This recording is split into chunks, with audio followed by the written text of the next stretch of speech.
Hi, I'm with the FBI, and I'm here to steal your silver bars. Let's explore!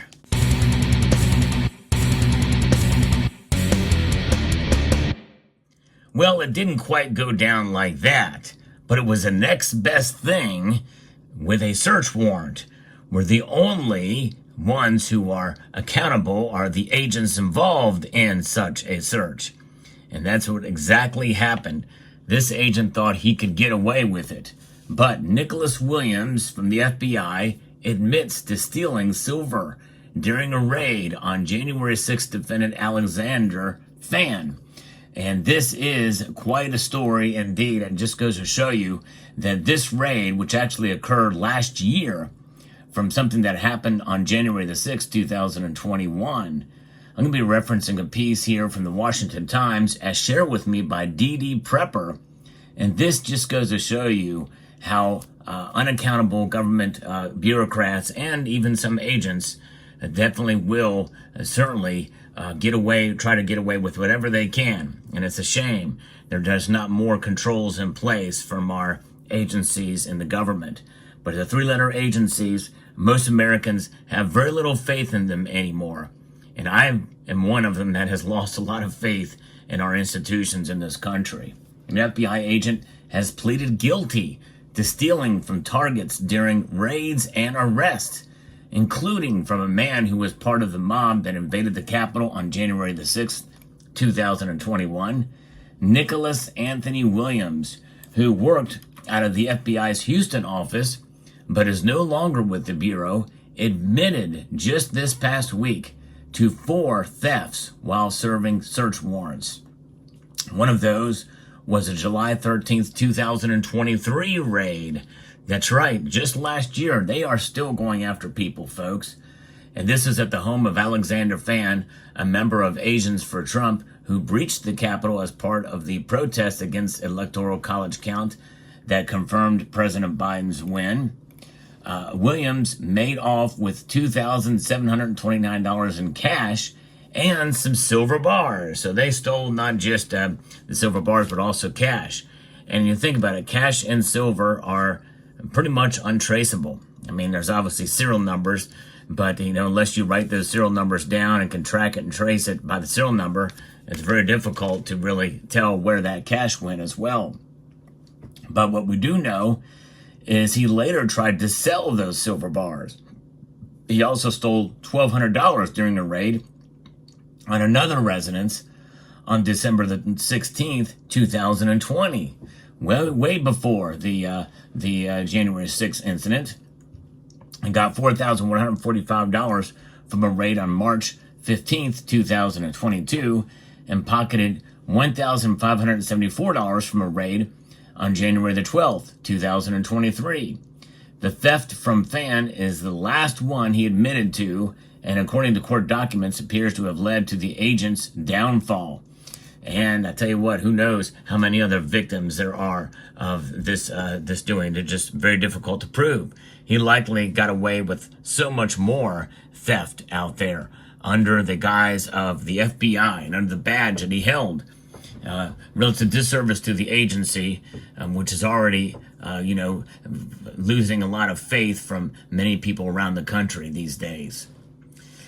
He also admitted to using his FBI-issued credit card to buy 3 cell phones, which he pawned.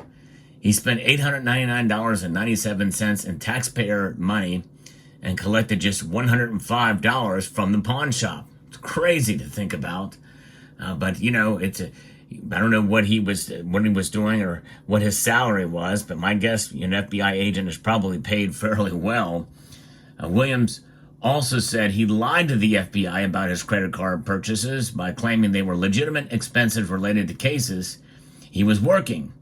Nicholas Williams betrayed that legacy and the community's trust when he decided to pad his own pockets at the expense of a citizen's rights, that's for sure, but it wasn't the first and last time that has occurred with the institution. In fact, it's just probably the tip of the iceberg as far as other things that have occurred. Sadly, I hate to say that, but we know that especially with the safe deposit boxes where the FBI was proven to have misplaced a lot of material and have now forced to pay it back. All at taxpayers' expense, the whole thing. It's crazy.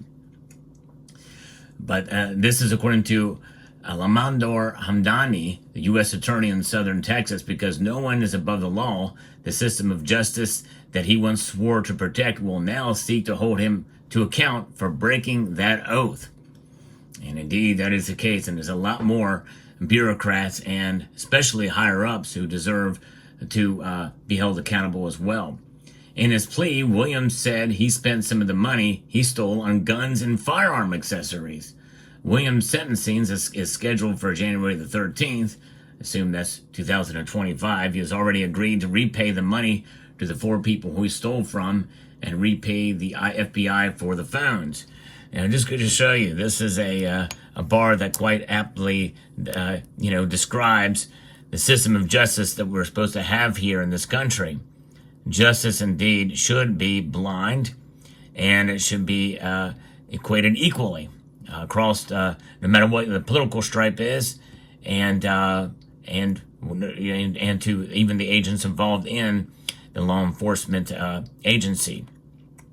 But sadly, that has been bastardized, and that oath has been broken many, many times in this country, and the other side is gaslighting us about where it's intended if their opposition gets into power. So Williams, this agent here, he began working as an FBI agent in the Houston office in 2019. So these crimes started just the following year. He served on the Criminal Violent Gang Squad and the Counterterrorism Squad. The theft from a January 6th defendant is a black eye for the Justice Department. It sure is, which has faced criticism from Republicans for what they see as an overzealous pursuit of participants in the demonstration. Treatment of January 6th defendants has been disproportionately harder than other major civil disturbances, such as the months of rioting at the federal courthouse in Portland, Oregon, in the summer of 2020. That's exactly right. The Washington Times is being very fair-minded about this aspect of it.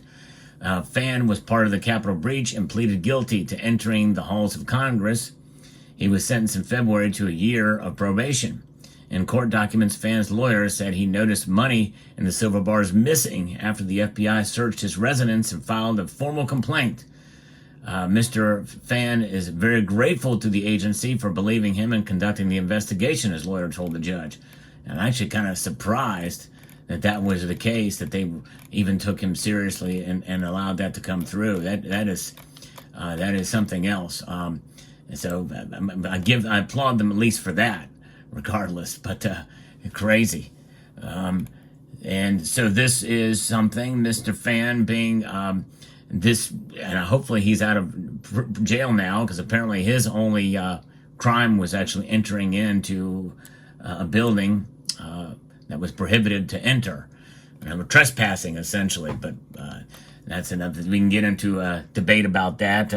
I'm not going to engage in that, but the fact is that under the FBI, silver was stolen. Silver bars were stolen here. And hopefully he will get paid back the amount of what silver's worth today rather than what it was in 2023 when this occurred. And that's what should be compensated to him, because the bars are long gone now. But one thing is for sure, silver's price changes daily. As you know, watchers of this channel see that. We cover the markets here, also all silver news. And a lot of it really is due to many of you who take the time to share articles with me, like DD Prepper has. And so I appreciate those of you who do that. It takes a lot of time and research as well. For me, a lot of times, articles I get, sometimes I like to cooperate with other sources as well, too, get different perspectives on it. And there's some things that are just not worthy or fall in line to be newsworthy to present to you. But this is quite something else, especially this story coming on the heels of a guilty, of the FBI being found guilty and being forced to pay restitution to the victims of the search and seizure, the silver forfeiture, using silver forfeiture to get precious metals and cash and jewelry and the like from the Beverly Hills safe deposit box, from which there was an investigation going there. So very fascinating indeed. And it just goes to show you, folks, that it's good to see that there's people out there that stack silver. And anytime you see silver in the news is always a good thing. Bad publicity is still publicity. And even though this is a negative as far as what happened, a theft, the thing is that silver is a good metal to have. And there are ways that Mr. Fan probably could have found in order to protect his silver from being even found by the FBI agent searching. And I'd encourage you to think about ways to hide your silver. If you can find a clever way to do it that's safe and secure in a cool, dry place to store your silver, by all means do it. The easiest way would probably be to get a fire-protected safe, and to which only you have the combination, or a family member, what have you. That would be one good way to do it. If you have enough that it deems that necessary, there's other ways that you can do it. You can store it. You can find very clever places in your home to hide it.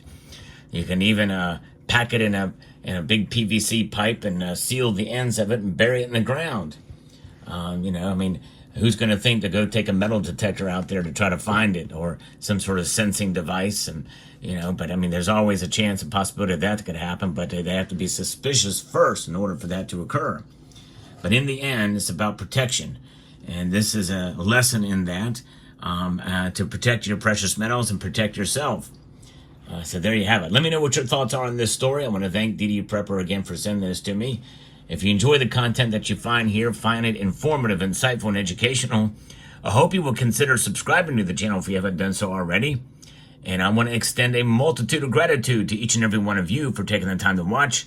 And I want to encourage you to please rate, share, comment, and keep on keeping on. Because I already told you to subscribe, so I don't know what else to say other than that. Bye.